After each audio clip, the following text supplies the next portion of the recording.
ડાંગ ભાજપમાં આંતરિક ગોટાળો ઉગ્ર. ડાંગ પ્રભારી મંત્રી રાજેશ દેસાઈ અને પ્રમુખ કિશોર ગાવિતના બેવડા વલણથી વઘઈમાં હંગામો. પૂર્વ તાલુકા પ્રમુખ બેભાન. ડાંગ જિલ્લામાં ભાજપ પાર્ટીના પ્રમુખ કિશોર ગાવિતના બેવડા અને ગેરજવાબદાર વલણને કારણે વઘઈ તાલુકામાં ગંભીર પરિસ્થિતિ ઊભી થઈ છે.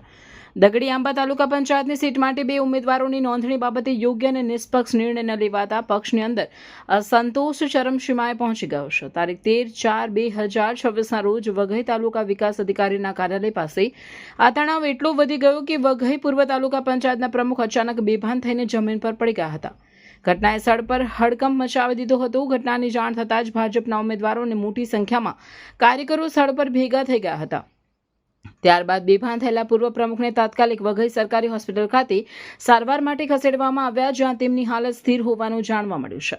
આ સમગ્ર ઘટનાએ ભાજપના આંતરિક સંકલન અને નેતૃત્વ પર ગંભીર પ્રશ્નો ઊભા કર્યા છે. એક જ સીટ માટે 2 ઉમેદવારોની નોંધણીને લઈ સ્પષ્ટતા ન આપવી અને યોગ્ય નિર્ણય લેવામાં નિષ્ફળતા પક્ષની આંતરિક શિસ્ત અને વ્યવસ્થાપન પર પ્રશ્નચિહ્ન મૂકે છે. સ્થાનિક કાર્યકરોમાં ભારે રોષ ફેલાયો છે અને તેઓ જવાબદારી નક્કી કરવાની માંગ કરી રહ્યા છે. જો તાત્કાલિક યોગ્ય પગલાં લેવામાં નહીં આવે તો આવનારા સમયમાં વધુ મોટા વિવાદ અને રાજકીય નુકસાનની શક્યતા નકારી શકાય તેમ નથી.